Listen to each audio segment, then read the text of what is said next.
청력이 서서히 흐려지고 소리가 희미하게 사라져갔습니다. 그러나 영국 병원은 기다리라는 말만 반복했죠. 그는 의대 교수였습니다. 평생 데이터를 믿고 차가운 과학적 판단만을 중시해온 런던의 의대 교수였어요. 그런 그가 자신의 동생을 데리고 한국으로 향한 이유는 단 하나. 지금 치료하지 않으면 평생 음악을 잃을지도 모른다는 두려움 때문이었습니다. 동생은 첼리스트였으니까요. 그리고 한국의 병원은 그가 알고 있던 모든 상식을 무너뜨렸습니다. 정밀한 검사, 신속한 진단, 따뜻한 배려. 청력 상실의 위기에 몰린 동생은 단 하루 만에 다시 소리를 되찾았고, 그는 처음으로 눈물이 감사가 될 수 있다는 사실을 배웠습니다. 하지만 그 감동은 단지 동생의 이야기에 머물지 않았습니다. 결국 자신에게도 같은 위기가 찾아왔고, 이번에는 환자의 자리에서 모든 것을 다시 경험하게 됩니다. 이 이야기는 단순한 의료 체험기가 아닙니다. 한 영국 의대 교수가 귀로만이 아니라 마음으로 세상을 듣기 시작한 변화의 기록입니다. 지금부터 그 놀라운 여정을 함께 따라가 보겠습니다. 본격적인 이야기를 시작하기 전에 구독과 좋아요 부탁드립니다. 여러분의 작은 손길이 이 감동의 기록들을 더 멀리 퍼져나가게 합니다. 안녕하세요. 저는 런던 의대에서 뇌과학을 가르치고 있는 에드워드 밀러라고 합니다. 저는 15년째 런던 의대에서 교수로 재직하고 있습니다. 동료들 사이에서는 냉철한 밀러 교수로 통하죠. 학문적으로는 인정받고 있어요. 제가 쓴 논문들이 국제적으로 인용되고 학회에서도 자주 발표 요청을 받습니다. 하지만 솔직히 말하면 저는 환자를 하나의 인격체로 보기보다는 데이터로 접근하는 경우가 많았어요. 환자의 감정은 치료에 방해가 될 뿐입니다. 객관적인 수치와 검사 결과만이 정확한 진단을 가능하게 하죠. 이런 말을 학생들에게 자주 했습니다. 제 강의실에서는 늘 차가운 공기가 흘렀어요. 학생들이 질문을 할 때도 감정적인 접근보다는 논리적인 답변만을 요구했습니다. 저에게는 헬렌이라는 동생이 있어요. 저보다 3살 어린 헬렌은 런던 심포니 오케스트라의 첼리스트입니다. 어릴 때부터 음악에 천재적인 재능을 보였죠. 제가 의학 서적에 파묻혀 있을 때 헬렌은 항상 첼로를 켜안고 있었어요. 저희는 성격이 정반대예요. 제가 차갑고 논리적이라면 헬렌은 따뜻하고 감성적이었습니다. 오빠, 오늘 연습하다가 이상한 걸 느꼈어. 그날 저녁 헬렌이 제 연구실로 찾아왔어요. 평소와 달리 얼굴이 창백했습니다. 무슨 일이야? 저는 논문을 보던 시선을 헬렌에게 돌렸어요. 연습 중에 갑자기 소리가 멀어지는 느낌이 들었어. 특히 높은 음역대가 잘 안 들리는 것 같아. 헬렌의 목소리에는 불안감이 묻어 있었어요. 저는 그 순간 의학적 지식으로만 접근했습니다. 일시적인 피로 현상일 거야. 며칠 쉬면 괜찮아질 테니까 걱정하지 마. 하지만 헬렌의 증상은 며칠이 지나도 나아지지 않았어요. 오히려 더 심해졌습니다. 연습 중에 음정을 맞추는 것조차 어려워하기 시작했죠. 오케스트라 동료들도 헬렌의 변화를 눈치채기 시작했어요. 오빠, 정말 이상해. 어제는 지휘자의 신호도 제대로 못 들었어. 헬렌이 울먹이며 말했어요. 만약에 이게 계속되면 어떻게 하지? 그제야 저는 사태의 심각성을 깨달았습니다. 음악가에게 청력은 생명과도 같은 거니까요. 저는 즉시 런던 시내 유명한 이비인 후과를 추천했어요. 걱정하지 마. 런던에는 세계 최고 수준의 의료진들이 있어. 금세 원인을 찾아낼 거야. 저는 여전히 확신에 차 있었습니다. 영국 의료 시스템에 대한 절대적인 신뢰가 있었거든요. 헬렌은 제 말을 믿고 병원 예약을 잡으려고 했어요. 하지만 현실은 제 예상과 달랐습니다. 전문의 예약은 3주 후에나 가능하다는 거예요.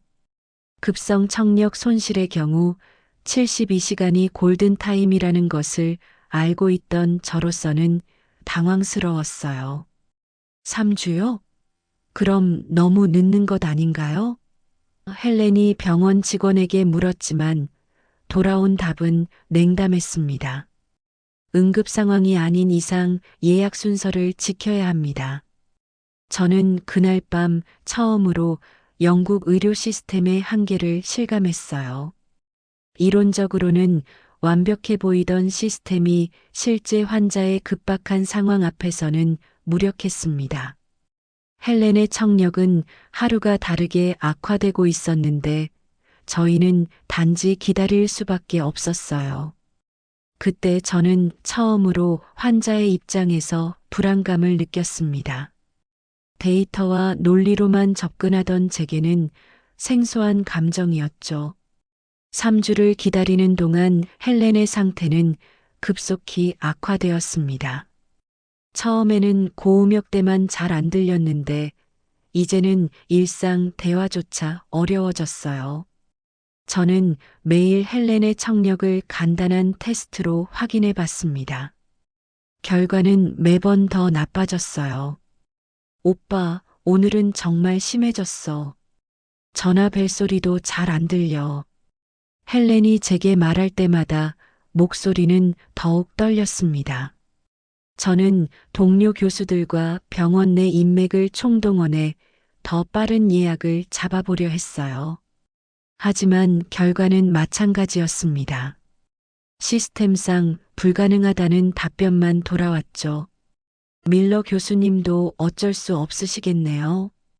저희도 규정을 어길 수는 없어서요. 제가 직접 찾아간 이비인후가 과장의 말이었습니다. 제 명함을 보고도 예외는 없다는 거였어요. 2주가 지났을 때 헬렌은 연습을 완전히 중단해야 했습니다. 동료 연주자들의 악기 소리가 거의 들리지 않아서 합주가 불가능해졌거든요. 오케스트라 단장은 헬렌에게 임시 휴직을 권했어요. 미안해, 헬렌. 내가 회복될 때까지 대체 연주자를 쓸 수밖에 없어. 단장의 말에 헬렌은 절망적인 표정을 지었습니다. 그날 저녁 헬렌은 제 앞에서 처음으로 울음을 터뜨렸어요. 오빠, 만약에 청력을 완전히 잃으면 어떻게 해? 음악이 내 인생의 전부인데. 저는 헬렌을 위로하려 했지만 제 자신도 답답하기만 했습니다. 의학 교수라는 타이틀이 무색하게, 동생 하나 제대로 도와줄 수 없는 현실이 괴로웠어요. 그러던 중 예상치 못한 곳에서 조언을 받았습니다. 제 연구실의 박사과정 학생 중 한 명이 한국인이었는데 김민수라는 학생이었어요. 평소에는 조용하고 성실한 학생이었는데 그날따라 조심스럽게 말을 꺼냈어요. 교수님, 실례가 안 된다면 한 가지 제안을 드려도 될까요? 무슨 제안인가? 저는 별 기대 없이 물었어요. 한국에서는 이런 응급 청력 손실 케이스를 매우 빠르게 처리합니다. 보통 당일이나 다음날 바로 진료가 가능해요. 제 고향 친구가 비슷한 경험을 했는데 서울의 한 대학병원에서 24시간 내에 진단부터 치료까지 받았거든요. 저는 솔직히 믿기 어려웠습니다. 한국 의료 시스템이 그렇게 빠를 리가 없어. 아마 응급실에서 간단한 처치만 받은 거 아닐까? 아닙니다, 교수님. 제가 직접 확인해 봤는데 한국의 의료 접근성은 정말 놀라워요. MRI, CT 같은 정밀 검사도 당일에 가능하고 전문의 진료도 예약 없이 받을 수 있습니다. 김민수의 설명은 구체적이었어요. 하지만 저는 여전히 회의적이었습니다. 설령 그렇다고 해도 의료진의 전문성은 어떨까? 런던의 의료진들만큼 신뢰할 수 있을지 의문이야. 교수님, 한국의 몇몇 대학병원들은 이미 국제적 인증을 받았고 특히 이비인후과 분야에서는 세계적 수준이에요. 그리고 김민수는 잠시 망설이다가 계속 말했어요. 시간이 생명인 상황이잖아요. 그날 밤 저는 고민에 빠졌습니다. 영국 의료 시스템에 대한 저의 신뢰와 자존심, 그리고 헬렌의 절박한 상황 사이에서 갈등했어요. 헬렌의 청력은 매일 악화되고 있었고 골든타임은 이미 지나가고 있었습니다. 다음 날 아침 헬렌이 제게 말했어요. 오빠, 어젯밤에 인터넷으로 찾아봤는데 정말 한국 병원들이 빠르다더라. 후기들을 보니까 신뢰할 만해 보여. 헬렌, 그런 후기들은 과장된 경우가 많아. 그리고 언어 문제도 있고, 저는 여전히 망설이고 있었어요. 하지만 이대로 기다리기만 할 수는 없잖아. 오빠도 알고 있잖아. 청력 손실은 시간이 지날수록 회복이 어려워진다고. 헬렌의 목소리에는 간절함이 묻어 있었습니다. 저는 동료 교수들에게도 조심스럽게 의견을 물어봤어요. 대부분은 저와 비슷한 반응이었습니다. 한국 의료? 글쎄, 아직은 신뢰하기 어렵지 않나? 하지만 한 명의 교수는 다른 의견을 제시했어요. 밀러, 요즘 아시아 의료 기술이 많이 발전했다고 들었네. 특히 한국은 IT와 의료가 결합된 분야에서 앞서간다고 하던데. 혹시 모르니 알아보는 게 어떨까? 그 순간 저는 처음으로 제 고집이 헬렌에게 해가 될 수 있다는 생각이 들었습니다. 의학적 지식으로는 분명 시간이 중요한 상황인데 제 편견 때문에 헬렌의 치료 기회를 놓치고 있는 건 아닐까요? 헬렌의 상태가 더욱 심각해진 것은 3주째 되던 날이었습니다. 그날 아침 헬렌은 제가 부르는 소리조차 제대로 듣지 못했어요. 저는 헬렌의 귀 근처에서 손가락을 튕겨봤지만 헬렌은 전혀 반응하지 않았습니다. 오빠, 정말 무서워. 헬렌의 목소리는 떨리고 있었어요. 이제 정말 아무것도 안 들려. 그 순간 저는 더 이상 망설일 수 없다는 것을 깨달았습니다. 런던 병원 예약까지는 아직 일주일이나 남았고 그때까지 기다렸다가는 정말 돌이킬 수 없는 상황이 될 수도 있었어요. 헬렌, 한국 병원에 가보자. 제가 이 말을 하는 순간 저 자신도 놀랐습니다. 평생 영국 의료 시스템만을 신뢰해왔던 제가 이런 결정을 내리다니요. 정말 오빠가 그런 말을 할 줄은 몰랐어. 헬렌의 눈에 희망이 번졌습니다. 저는 즉시 김민수 학생에게 연락했어요. 민수, 한국 병원 정보 좀 자세히 알려줄 수 있나? 정말 신뢰할 만한 곳으로. 네, 교수님. 제가 서울 시내 몇 개 대학병원을 알아봤는데 서울대병원과 삼성서울병원, 그리고 세브란스병원이 특히 유명해요. 이비인후과는 세브란스병원이 정말 좋다고 들었습니다. 김민수는 기다렸다는 듯이 상세한 정보를 제공해 주었어요. 저는 그날 밤늦게까지 한국 의료 시스템에 대해 조사했습니다. 놀랍게도 제가 알고 있던 것과는 완전히 달랐어요. 한국의 의료 접근성과 기술 수준이 상당히 높다는 것을 확인할 수 있었습니다. 민수, 예약은 어떻게 하지? 영어로 소통이 가능할까? 저는 실용적인 문제들이 걱정되었어요. 교수님, 한국의 대형 병원들은 국제진료센터가 있어서 영어 소통이 가능해요. 그리고 예약도 온라인이나 전화로 바로 할 수 있습니다. 제가 도와드릴게요.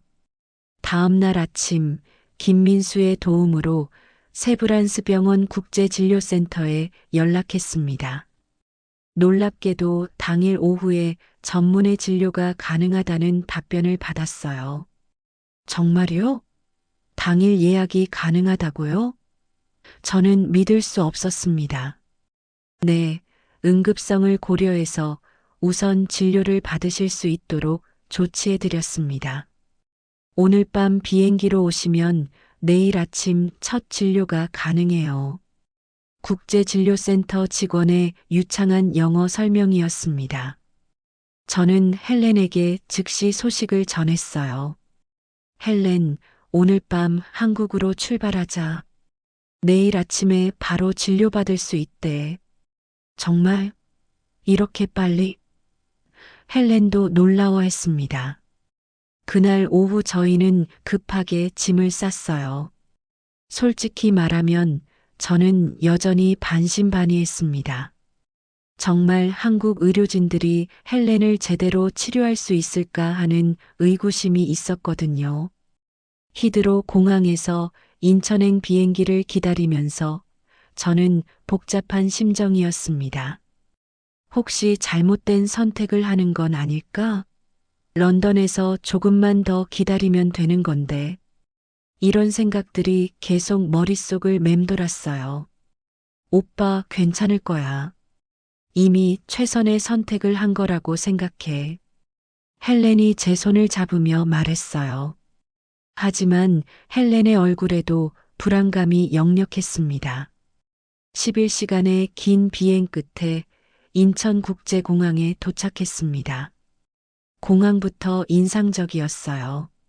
시설이나 서비스 수준이 제가 상상했던 것보다 훨씬 좋았습니다. 김포공항이 아닌 인천공항의 규모와 현대적인 시설에 저는 첫 번째 놀라움을 느꼈어요. 한국이 이 정도로 발전했구나. 병원까지는 공항 리무진으로 이동했습니다. 서울 시내로 들어가면서 보게 된 풍경들은 제 예상을 완전히 뒤바꿔 놓았어요. 런던과는 다른 종류의 현대적인 도시 모습이었습니다. 오빠 생각보다 정말 발전된 도시네. 헬렌도 창밖을 내다보며 감탄했어요. 세브란스 병원에 도착한 것은 저녁 시간이었습니다. 병원 건물의 규모와 시설에 저는 또 한 번 놀랐어요. 런던의 병원들과 비교해도 전혀 뒤지지 않는 수준이었습니다. 국제진료센터에서 맞이해준 직원은 완벽한 영어로 저희를 안내해 주었어요. 밀러 교수님, 헬렌 양, 안녕하세요. 내일 오전 9시에 이비인후과 김 교수님께서 직접 진료해 주실 예정입니다. 정말 내일 바로 가능한 건가요?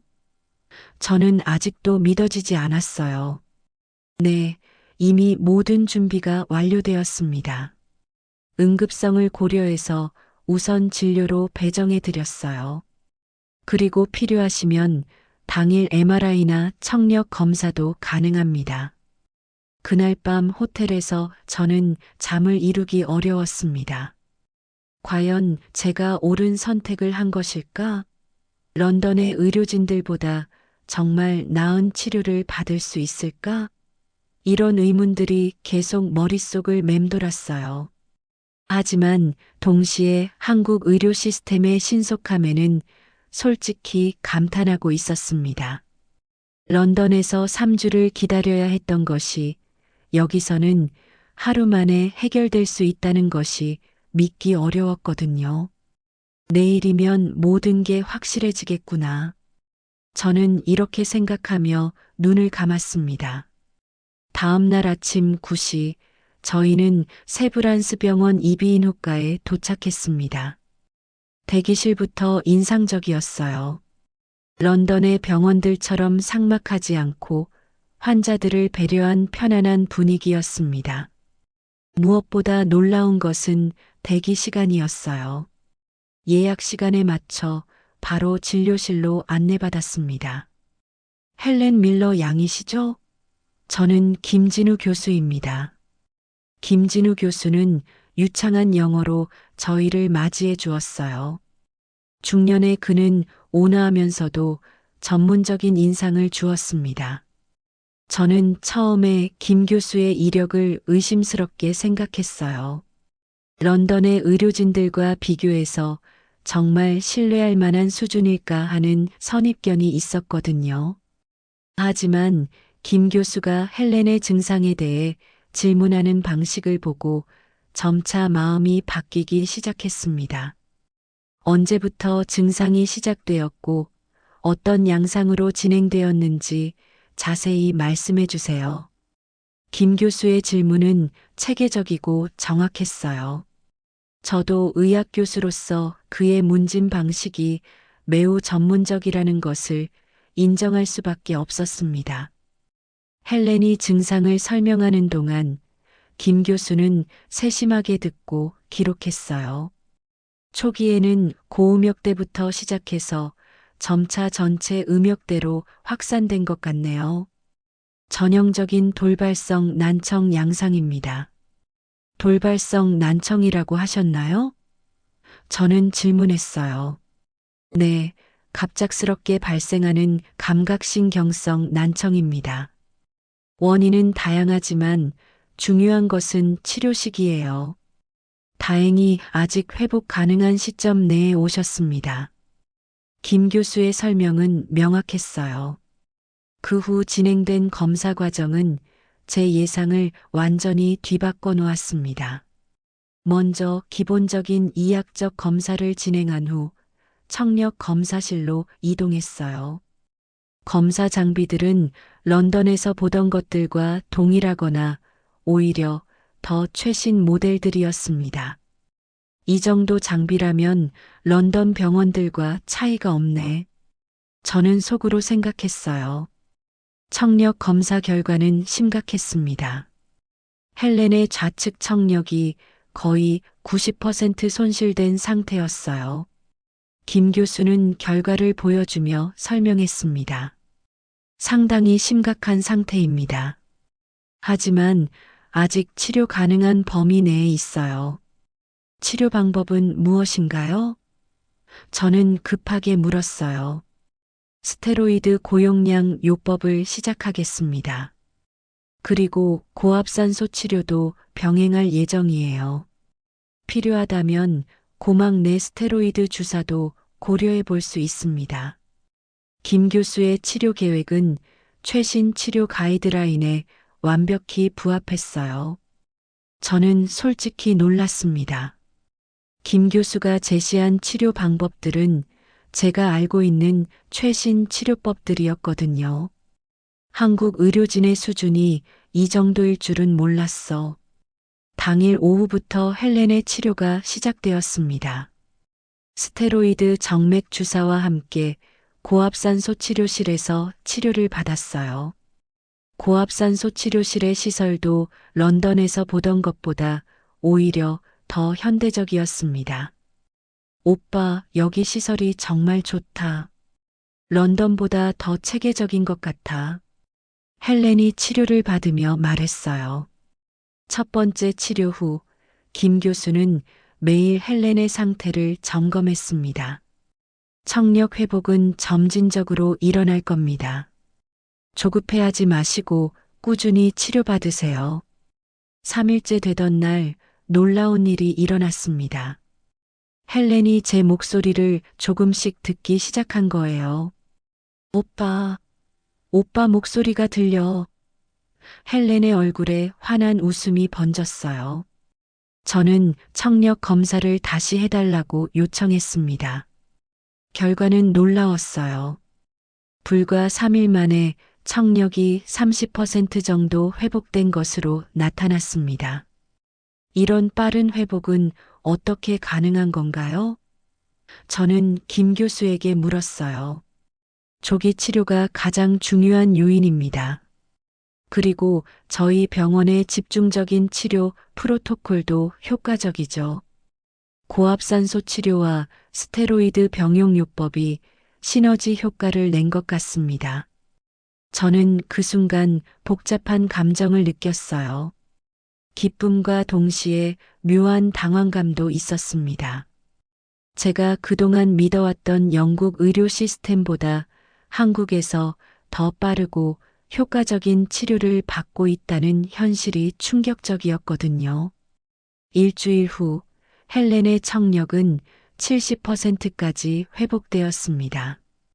김 교수는 이 정도면 일상생활에는 전혀 지장이 없고 음악 활동도 충분히 가능한 수준이라고 말했어요. 정말 믿을 수 없어요. 런던에서 3주를 기다려야 했던 치료를 여기서는 일주일 만에. 헬렌은 감격해했습니다. 저는 여전히 이 모든 상황을 우연이라고 생각하려 했어요. 아마 헬렌의 경우가 특별히 치료 반응이 좋았던 것 같아. 모든 환자가 이렇게 빠르게 회복되는 건 아닐 거야. 하지만 마음 한구석에서는 인정하고 싶지 않은 진실이 자리 잡고 있었습니다. 한국의 의료 시스템이 적어도 이 분야에서만큼은 영국보다 우수할 수도 있다는 것이었어요. 김 교수는 마지막 진료에서 말했습니다. 앞으로 2주 정도 더 경과를 지켜보시고 영국으로 돌아가셔서도 정기적인 청력 검사를 받으시기 바랍니다. 김 교수님께 정말 감사드립니다. 런던에서는 불가능했던 일을 여기서 경험했네요. 저는 진심으로 감사 인사를 드렸어요. 돌아가는 길에 헬렌이 말했어요. 오빠, 이번 일로 정말 많은 걸 깨달았어. 편견 없이 열린 마음으로 접근하는 게 얼마나 중요한지 알겠어. 저는 헬렌의 말에 답하지 못했어요. 아직 제 자신도 이 모든 경험을 받아들이기 어려웠거든요. 하지만 분명한 것은 제가 가지고 있던 고정관념들이 흔들리기 시작했다는 것이었습니다. 런던으로 돌아온 지 한 달이 지났습니다. 헬렌은 완전히 회복되어 다시 오케스트라 연습에 복귀했어요. 동료들과 지휘자 모두 헬렌의 빠른 회복에 놀라워했습니다. 하지만 저는 여전히 한국에서의 경험을 특별한 케이스로 치부하려 했어요. 헬렌이 운이 좋았던 거야. 모든 환자가 그렇게 빠르게 회복되는 건 아니니까. 저는 동료 교수들에게 이렇게 말했습니다.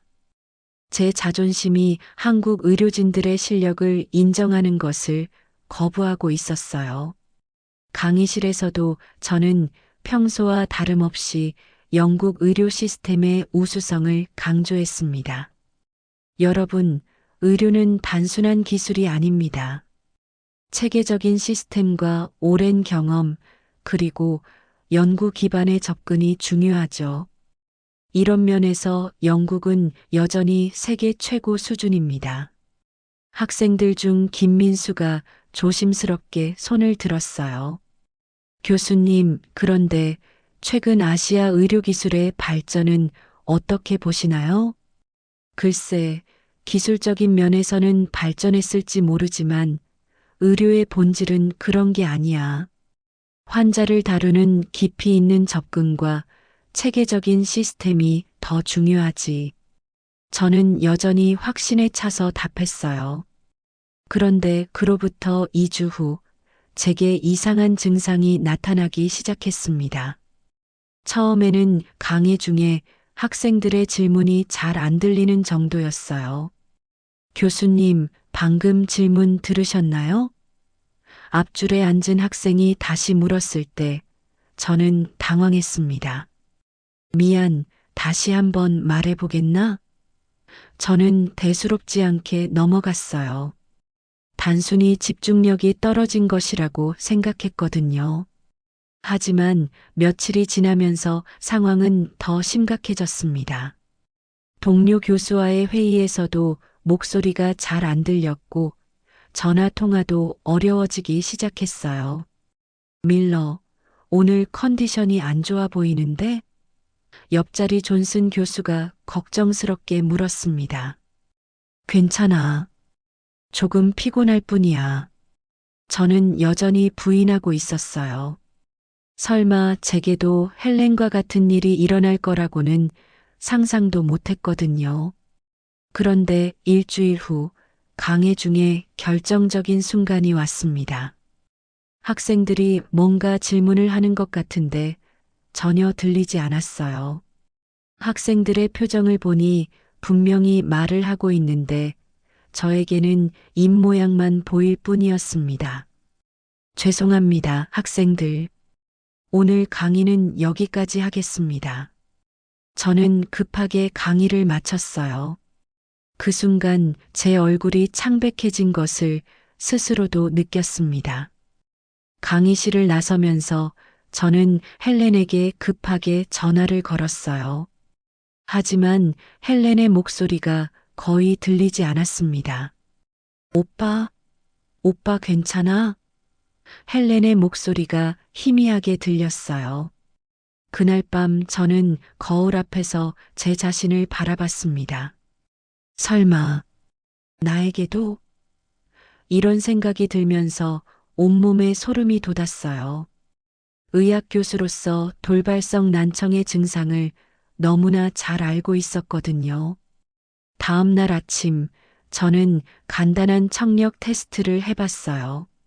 시계 소리, 손가락 마찰 소리 등을 확인해 본 결과 우측 청력에 심각한 문제가 있다는 것을 알 수 있었습니다. 이런 일이 나에게. 저는 절망적인 기분이었어요. 그동안 환자들의 고통을 데이터로만 접근했던 제가 이제는 그 고통을 직접 경험하고 있었습니다. 헬렌에게 상황을 알렸을 때 헬렌은 즉시 달려왔어요. 오빠, 빨리 병원에 가야 해. 시간이 중요하잖아. 알고 있어. 내일 런던 병원에 예약을 잡아보겠어. 저는 여전히 런던 의료진을 신뢰하고 있었어요. 하지만 현실은 한 달 전과 똑같았습니다. 가장 빠른 예약이 2주 후였어요. 이비인후과 전문의를 만나려면 더 오래 기다려야 했습니다. 2주요? 그럼 너무 늦는 거 아닌가요? 저는 병원 직원에게 항의했어요. 죄송합니다, 교수님. 응급 상황이 아닌 이상 예약 순서를 지켜야 합니다. 똑같은 답변이 돌아왔습니다. 그 순간 저는 한 달 전 헬렌이 느꼈을 절망감을 생생히 체험했어요. 환자의 입장에서 느끼는 불안감과 답답함이 이런 것이구나 싶었습니다. 오빠, 한국 가자. 김 교수님께 연락해보자. 헬렌이 제안했어요. 저는 순간 망설였습니다. 제 자존심이 다시 한국에 도움을 요청하는 것을 거부했어요. 아직 2주 정도는 기다려볼 수 있어. 그동안 스테로이드 약물이라도 복용하면서. 하지만 이틀 후 제 청력은 더욱 악화되었습니다. 이제는 헬렌과 대화하는 것조차 어려워졌어요. 강의는 완전히 중단해야 했고 일상생활에도 심각한 지장이 생겼습니다. 오빠, 이제 정말 결정해야 해.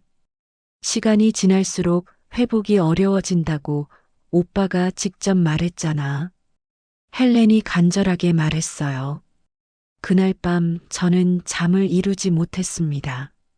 제 머릿속에는 한 달 전 김진우 교수의 말이 계속 맴돌았어요.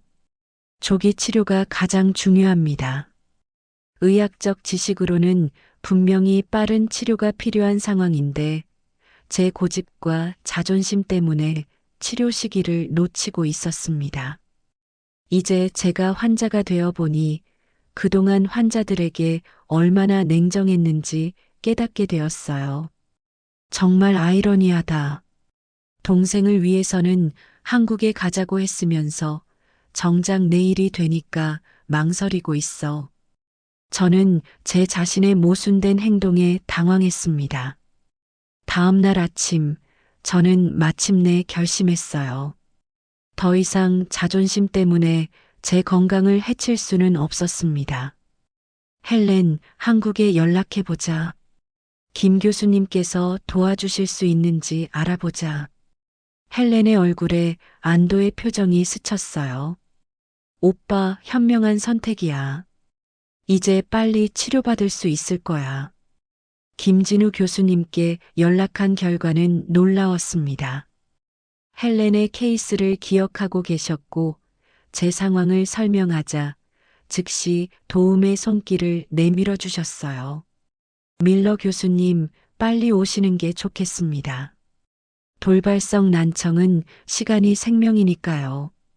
내일 오후에라도 진료가 가능하도록 일정을 조정해 드리겠습니다. 김 교수님의 목소리에서 진심 어린 걱정이 느껴졌어요. 그날 밤 비행기로 다시 서울에 도착했습니다. 하지만 이번에는 상황이 완전히 달랐어요. 한 달 전에는 헬렌을 돌보는 보호자였지만 이번에는 제가 직접 환자가 되어 병원 문을 들어서야 했습니다. 세브란스 병원 로비에 들어서는 순간 저는 처음으로 환자의 시각에서 병원을 바라보게 되었어요. 한 달 전에는 보이지 않았던 것들이 눈에 들어왔습니다. 불안해하는 환자들의 표정, 가족들의 걱정스러운 모습, 그리고 무엇보다 제 자신의 두려움이 생생하게 느껴졌어요. 선생님, 이쪽으로 안내해 드리겠습니다. 국제진료센터 직원이 저희를 맞이해 주었어요. 하지만 이번에는 교수님이 아닌 선생님이라는 호칭이었죠. 작은 차이 같지만 제게는 큰 의미가 있었습니다. 대기실에 앉아 있는 동안 저는 온갖 상상을 했어요. 만약 치료가 늦어서 청력을 완전히 잃으면 어떻게 하지? 강의는 어떻게 계속할 수 있을까?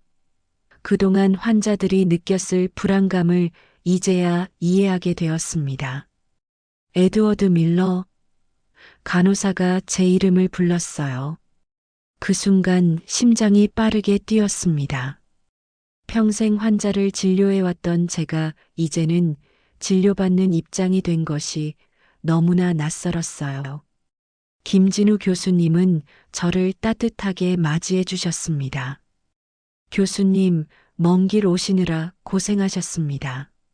상태가 어떠신지 자세히 말씀해 주세요. 제가 증상을 설명하는 동안 김 교수님은 세심하게 듣고 계셨어요. 한 달 전 헬렌을 진료할 때와 똑같은 모습이었습니다. 하지만 이번에는 제가 환자였기 때문에 그 따뜻함과 전문성이 더욱 감사하게 느껴졌어요. 증상이 시작된 지 며칠 되셨나요? 김 교수님의 질문에 저는 솔직하게 답했습니다. 일주일 정도 됐습니다. 처음에는 대수롭지 않게 생각했는데 제 목소리가 떨리고 있었어요.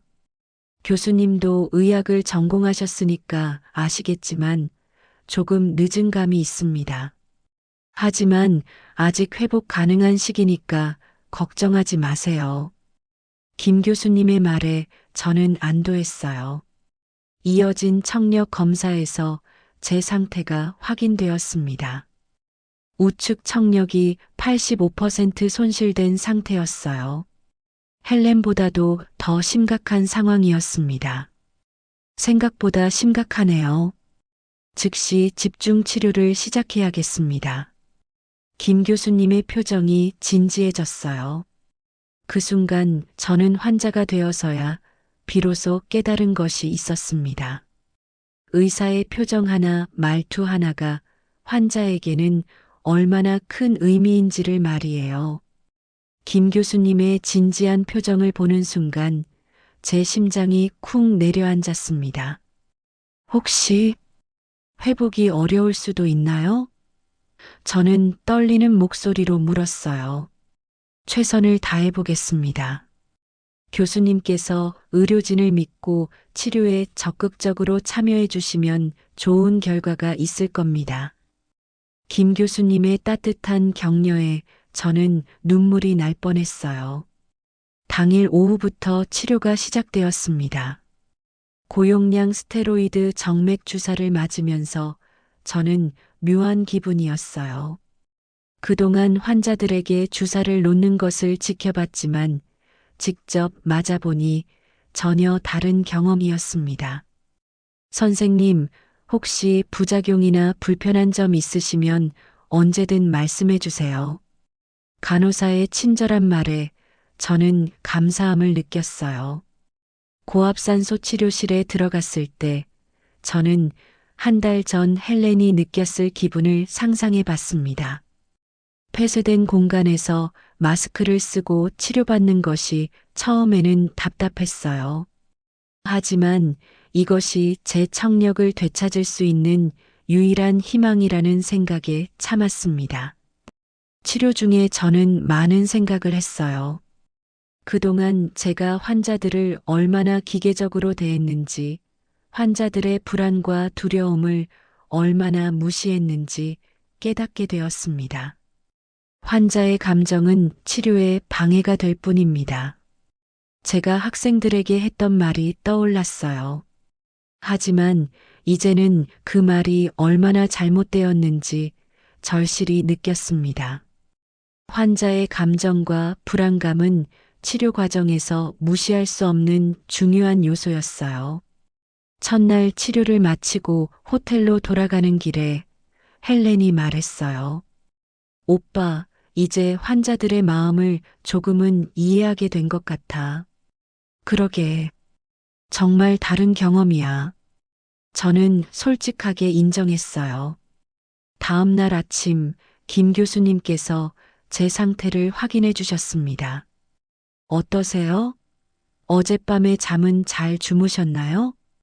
솔직히 불안해서 잠을 잘 못 잤습니다. 저는 정직하게 답했어요. 그럴 수밖에 없죠. 환자분들 모두 그런 마음이에요. 하지만 너무 걱정하지 마세요. 저희가 최선을 다하고 있으니까요. 김 교수님의 위로에 저는 진심으로 감사했어요. 그때 저는 깨달았습니다. 의사의 역할이 단순히 병을 치료하는 것이 아니라 환자의 마음까지 돌보는 것이라는 걸 말이에요. 김 교수님의 세심한 배려와 따뜻한 말 한마디가 제게는 약보다도 큰 힘이 되었습니다. 치료 3일째, 간호사들의 세심한 관리에도 깊은 인상을 받았어요. 선생님, 오늘 컨디션은 어떠세요? 혹시 어지러움이나 메스꺼움은 없으신가요? 매번 세심하게 확인해주는 모습에서 진정한 환자 중심의 의료가 무엇인지 배웠습니다. 이런 게 진짜 의료구나. 저는 속으로 생각했어요. 그동안 제가 추구했던 냉철하고 객관적인 의료가 얼마나 불완전했는지 깨닫게 되었습니다. 4일째 되던 날 드디어 희미하게나마 소리가 들리기 시작했어요. 헬렌의 목소리가 멀리서 들려오는 것 같았습니다. 오빠, 내 목소리 들려?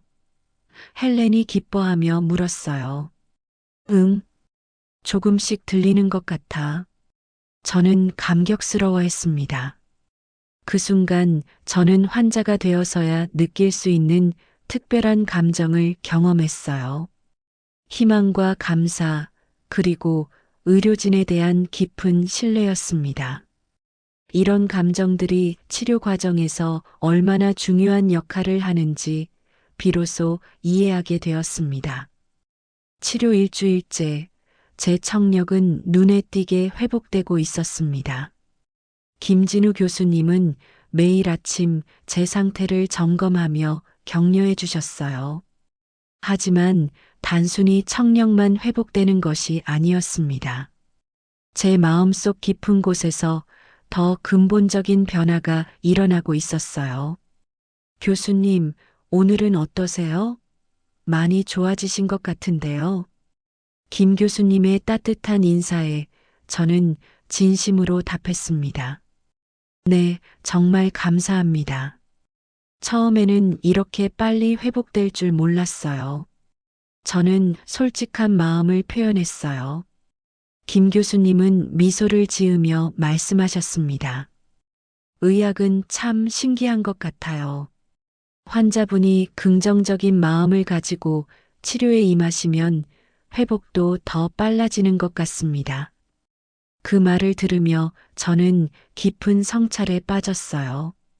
그동안 제가 학생들에게 가르쳤던 것과는 정반대의 이야기였거든요. 저는 항상 환자의 감정은 객관적 진단에 방해가 된다고 말해왔는데 지금 제가 직접 경험하고 있는 것은 완전히 다른 현실이었습니다. 치료를 받으면서 저는 병원의 다른 환자들도 관찰하게 되었어요. 고압산소 치료실에서 만난 70대 할머니는 뇌졸중 후 재활 치료를 받고 계셨습니다. 선생님도 치료받으러 오셨나 보네요. 서로 힘내서 빨리 나아요. 할머니가 저에게 건네주신 따뜻한 말에 제 마음이 뭉클했어요. 네, 할머니도 빨리 회복하세요. 제가 답하며 할머니의 손을 잡았을 때 그동안 느껴보지 못했던 환자 간의 동질감과 연대감을 경험했습니다. 옆 침대에서 치료받고 있던 중년 남성은 갑작스러운 심근경색으로 입원한 분이었어요. 이런 일을 겪고 나니까 건강이 얼마나 소중한지 깨닫게 돼요. 그동안 너무 당연하게 생각했던 것 같아요. 그분의 말을 들으며 저는 제 자신을 돌아봤습니다. 저 역시 건강을 당연하게 여겼고 더 나아가 환자들의 고통도 당연하게 받아들였던 것 같았어요. 데이터와 검사 결과 뒤에 숨어 있는 진짜 사람의 이야기를 보지 못했던 거죠. 치료 10일째 청력 검사 결과가 나왔습니다. 85%까지 회복되었어요. 김 교수님은 만족스러운 표정으로 말씀하셨습니다. 정말 좋은 결과입니다. 이 정도면 일상생활은 물론 강의도 충분히 가능한 수준이에요. 저는 그 순간 눈물이 날 것 같았습니다. 하지만 그 눈물은 단순히 청력이 회복된 기쁨 때문만은 아니었어요. 그동안 제가 놓쳤던 무언가를 찾은 감동이었습니다. 김 교수님, 정말 감사합니다. 단순히 청력만 치료해 주신 게 아니라 제게 정말 많은 걸 가르쳐 주셨어요. 제 목소리가 떨렸어요. 무슨 말씀이세요? 저는 당연한 일을 했을 뿐인데요. 김 교수님은 겸손하게 답하셨습니다. 아닙니다. 교수님께서 보여주신 환자에 대한 진심 어린 관심과 따뜻함, 그것이야말로 진정한 의료라는 걸 깨달았어요. 저는 진심을 담아 말했습니다. 그날 저녁 헬렌과 함께 병원 근처 카페에서 차를 마시며 이야기를 나눴어요. 오빠 많이 달라진 것 같아. 표정부터가 예전과 다르다니까. 헬렌이 제 변화를 알아챘어요. 그래, 어떻게 달라진 것 같은데? 저는 궁금했어요. 예전에는 항상 뭔가 경직되어 있었는데 지금은 훨씬 부드러워진 것 같아. 그리고 사람 냄새가 난다고 해야 하나? 헬렌의 표현에 저는 웃음이 나왔어요. 사람 냄새라. 저는 그 말을 곱씹어 봤습니다. 정말 맞는 표현인 것 같았어요. 그동안 저는 너무 차갑고 기계적이었던 것 같습니다. 마지막 진료일, 김 교수님과 긴 대화를 나눴어요. 교수님께서는 환자를 어떻게 바라보시나요? 제가 물었어요. 저에게 환자는 단순히 병든 몸이 아니라 고통받고 있는 한 사람의 인생이에요. 그 사람의 가족, 직업, 꿈까지 모두 고려해서 치료해야 한다고 생각합니다. 김 교수님의 답변은 제게 큰 울림을 주었어요. 제가 그동안 환자들을 너무 데이터로만 봤던 것 같아요. 검사 수치와 진단명만 중요하게 생각했는데 저는 솔직하게 고백했습니다. 그런 객관적 접근도 물론 중요하죠. 하지만 그것만으로는 진정한 치료가 어려워요. 환자의 마음을 이해하고 공감하는 것이 때로는 약보다도 큰 힘이 되거든요. 김 교수님의 말씀에 저는 깊이 공감했어요. 이번에 제가 환자가 되어 보니까 정말 많은 걸 깨달았습니다. 환자의 불안과 두려움이 어떤 건지, 의료진의 따뜻한 말 한마디가 얼마나 큰 힘이 되는지. 김 교수님은 고개를 끄덕이며 말씀하셨어요. 좋은 경험이 될 거예요. 이제 교수님께서는 환자들을 더 잘 이해하실 수 있을 겁니다. 그날 밤 호텔에서 저는 오랫동안 생각에 잠겼어요. 제가 지난 15년간 가르쳐온 의학이 과연 올바른 것이었을까? 냉철하고 객관적인 것만이 최선이라고 생각했던 제 철학이 얼마나 불완전했을까? 환자를 인간으로 보는 것, 그것이 진정한 의학의 시작이구나. 저는 이렇게 중얼거렸어요. 다음 날 아침, 저는 새로운 다짐을 했습니다. 런던으로 돌아가면 제 강의 방식을 완전히 바꾸겠다고 말이에요. 학생들에게 의학적 지식뿐만 아니라 환자를 대하는 진정한 마음가짐을 가르치겠다고 결심했습니다. 김 교수님께 마지막 인사를 드릴 때 저는 진심으로 말씀드렸어요. 교수님, 단순히 제 청력만 고쳐주신 게 아니라 제 인생을 바꿔주셨어요. 이 은혜는 평생 잊지 않겠습니다. 과찬이세요. 교수님께서 좋은 변화를 받아들이셨기 때문이에요. 앞으로도 환자들을 위해 더욱 훌륭한 의사가 되시길 바랍니다. 김 교수님의 마지막 격려였어요. 공항으로 가는 길에 헬렌이 말했어요. 오빠, 이번 여행이 정말 특별했던 것 같아. 단순히 치료만 받은 게 아니라 인생의 전환점이 된 것 같아. 맞아. 나도 그렇게 생각해. 저는 창밖을 바라보며 답했어요. 서울의 풍경이 한 달 전과는 완전히 다르게 보였습니다. 이제는 편견이 아닌 감사함으로 바라보고 있었거든요. 런던으로 돌아온 지 한 달이 지났습니다. 제 청력은 완전히 회복되었고 다시 강의실에 설 수 있게 되었어요. 하지만 가장 큰 변화는 제 마음가짐이었습니다. 한국에서의 경험은 제 인생을 완전히 바꿔놓았거든요. 첫 강의를 다시 시작하던 날, 저는 강의실 문 앞에서 잠시 멈춰 섰어요. 그동안 이 강의실은 저에게 지식을 전달하는 차가운 공간이었는데, 이제는 학생들과 진정한 소통을 나누는 따뜻한 공간으로 느껴졌습니다. 안녕하세요, 학생 여러분. 오랜만에 만나네요. 제가 교단에 서서 인사하자 학생들이 박수를 쳐주었어요. 김민수를 비롯해 몇몇 학생들의 걱정스러웠던 표정이 안도로 바뀌는 것을 볼 수 있었습니다. 교수님, 건강은 괜찮으세요? 한 학생이 조심스럽게 물었어요. 네, 완전히 회복되었습니다.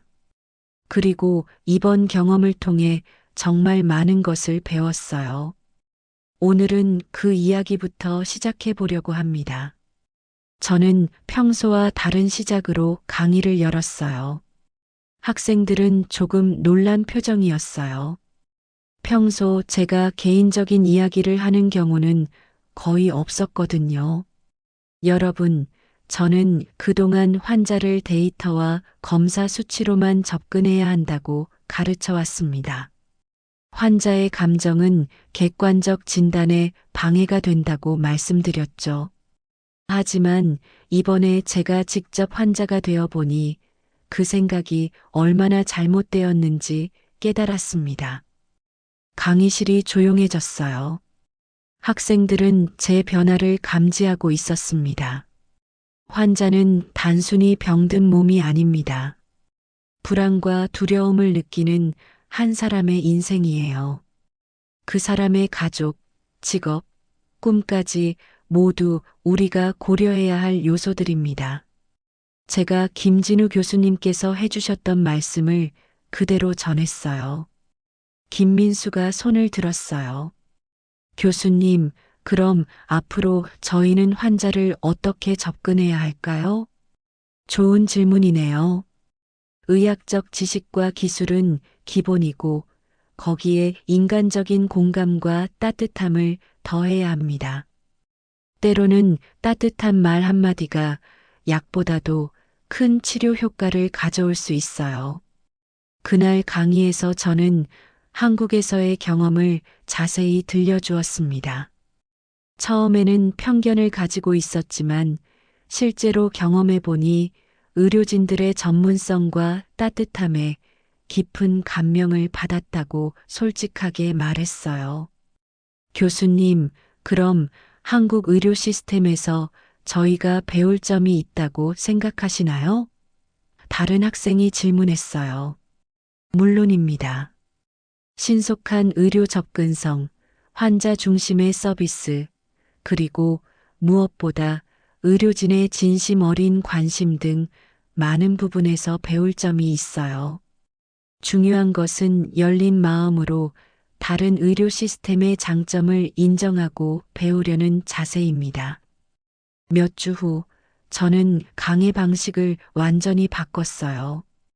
이론적 지식 전달 중심에서 실제 환자 케이스를 통한 토론 중심으로 변경했습니다.